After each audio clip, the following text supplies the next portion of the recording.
Resuming debate, reprise de débat, l'honorable chef de l'opposition.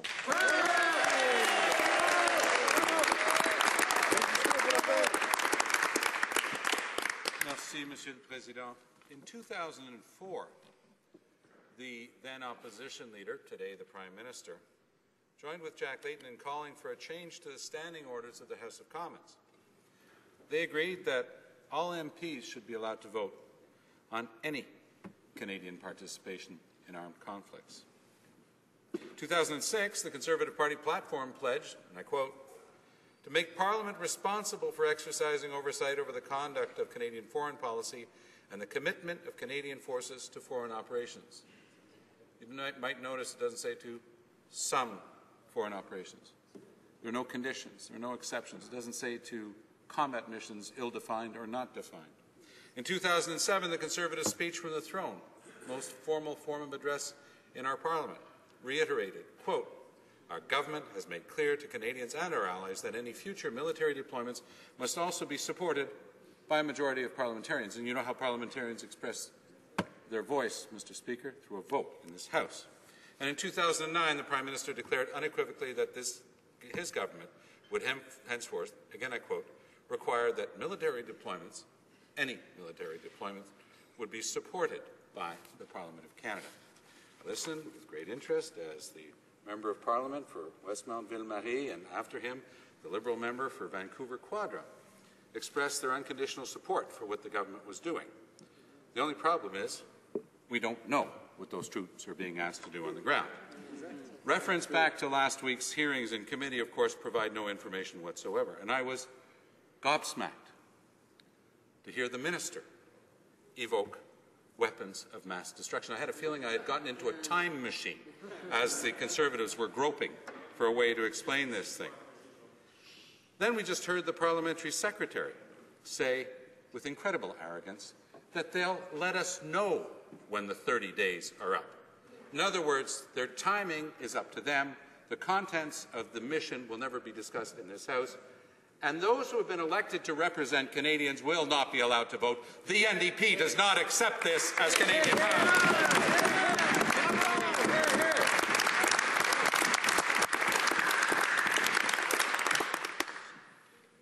Je suis extrêmement déçu que ni le Premier ministre ni le chef du Parti libéral s'expriment avec nous ce soir. C'est une question d'État, Monsieur le Président. C'est une question de définition du genre de société dans lequel nous acceptons de vivre. Et de notre côté, leur absence en dit très long. C'est un débat d'urgence, un événement rare dans notre vie parlementaire. Ils auraient dû être ici. Ils auraient dû s'exprimer. Mr. Speaker, it is important to understand the threat, and let's look at that objectively. Members of this House fully understand the serious humanitarian and security risk posed by the organization, Islamic State of Iraq and the Levant, ISIL. The violence perpetrated by ISIL is reprehensible. Mass killings, sexual violence against women, threatening religious and ethnic minorities with genocide, forcibly displacing civilians and destroying holy sites. More than 1.5 million people have already been affected by the humanitarian situation in Iraq. It goes back far beyond the current one. 1.2 million people have been displaced, and conditions, of course, are worsening every day. Les Nations Unies ont déclaré qu'il s'agissait de ce qu'ils appellent l'état d'urgence maximal. La crise humanitaire et les menaces à la sécurité pourraient déborder le cadre des frontières de l'Irak et de la Syrie. Répondre aux menaces de l'EIL implique une évaluation profonde, sérieuse, de tous les faits sur le terrain et une compréhension claire du rôle que le Canada entend jouer. De la part du gouvernement, le néant. Des phrases creuses, sans signification. C'est sur ce point que le gouvernement n'a pas été capable de répondre aux questions fondamentales des Canadiens et des représentants de la Chambre. Nous ne pouvons vaincre l'EIL en étant flous et en manquant de transparence. Mr. Speaker, we're not even told how many troops are being deployed after being told today that yesterday was several dozen, today it was 69. I was listening to the Minister of Foreign Affairs figure skating on one of the panel shows this afternoon talking about, well, you know, it's about logistics and planes and how long it takes them to get out. We don't know. The government is not being transparent with Canadians. Plus important encore, personne ne nous a encore dit clairement ce que ces troupes vont faire pendant ce conflit. La seule réponse que nous avons, c'est que nos troupes conseilleront les combattants kurdes. Soit. Mais le ministre de la Défense a dit au Parlement et au Comité des Affaires étrangères que nos troupes ne seront pas dans un rôle de combat et qu'il ne s'agissait pas d'une mission de combat. Il a même répété « Nos troupes de combat ne fouleront pas le sol irakien. » Fallait le faire. Boots will not be on the ground. They're either wearing sandals or they're levitating. Which one is it? Mais il ne peut pas, ou il ne veut pas, répondre aux questions concernant le type de conseil qu'une douzaine d'unités de forces d'opération spéciales donneront aux combattants kurdes. Étant donné l'histoire des Peshmerga et leur connaissance et leur expérience accrue de la région, de quel conseil ont-ils besoin de la part du Canada? Mais si ces forces spéciales sont en train de conseiller, parce qu'ils sont en train d'aider de viser au laser des cibles que quelqu'un d'autre va tirer, est-ce qu'il s'agit ça d'un conseil? Est-ce que c'est un jeu de mots, comme le député de Toronto, Danforth, a dit tantôt en citant le premier ministre australien, qui dit « on joue avec les mots, on dit qu'on ne serait pas directement impliqué dans une cause où c'est juste nous ». C'est ça le jeu auquel on est en train de se livrer? J'en revenais pas tout à l'heure quand j'ai entendu la députée de Vancouver Quadra, la libérale, qui s'est levée et elle a dit « ben il faudrait quand même, et je vais le donner en anglais comme elle l'a dit, « we should be briefed fully ». Ça, pour les libéraux, ça suffit en matière internationale. We should be briefed fully. Comme parlementaire, on n'a pas juste le droit d'être informé, on doit être consulté et on a le droit de voter, monsieur.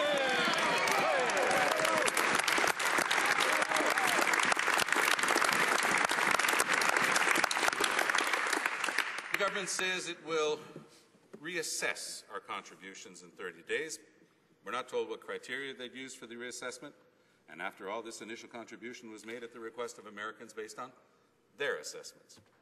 It's safe to assume that this conflict will not end in 30 days, obviously. The U.S. administration has talked about a multi-year strategy, as did the Conservatives. It's no surprise that so many Canadians are deeply concerned about mission creep. This is a slippery slope, Mr. Speaker.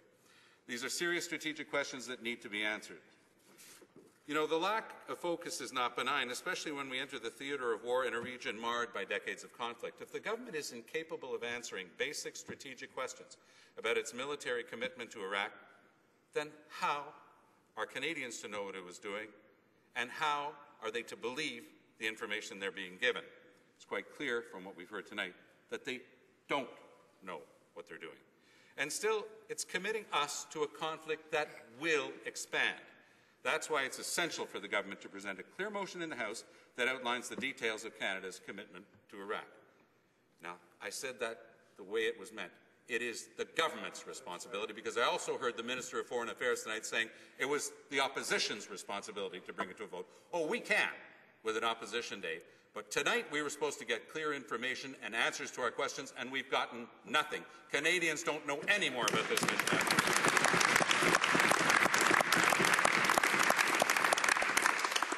After a decade of war in Iraq and Afghanistan, Canadians expect their leaders to approach potential military commitments with prudence and transparency.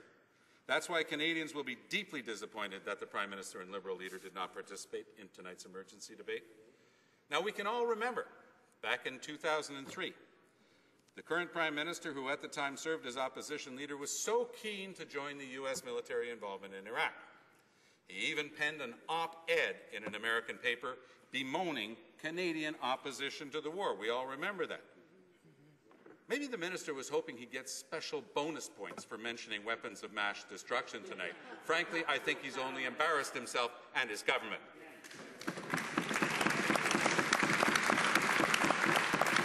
It is of particular concern that the government appears incapable of conveying a coherent understanding of the mission's objectives, strategy, costs, and timelines. Un tel flou de la part des libéraux a mené à près d'une décennie de dérive en Afghanistan. Cette Chambre doit se rappeler qu'au départ, L'intervention militaire canadienne en Afghanistan n'était censée être qu'un déploiement à court terme d'un petit groupe de militaires spécialisés.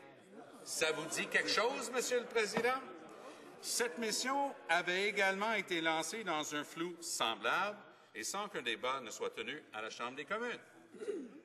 C'est pour ça que lorsqu'il était dans l'opposition, l'actuel premier ministre disait « ça n'a pas de bon sens que le Parlement ne soit pas consulté ».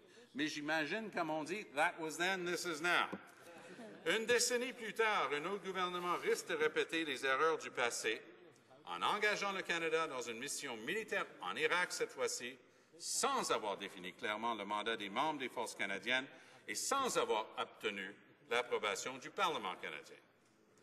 Same vagueness under the Liberals led almost to a decade of mission creep in Afghanistan.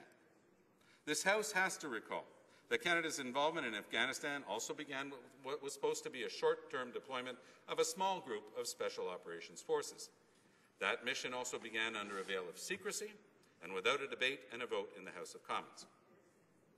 A decade later, a different government risks repeating those same mistakes, and there's no excuse for it because they were the ones who stood up and said, we have to change the rules, Parliament has to be consulted, Parliament has to be informed, and Parliament has a right to vote on these issues.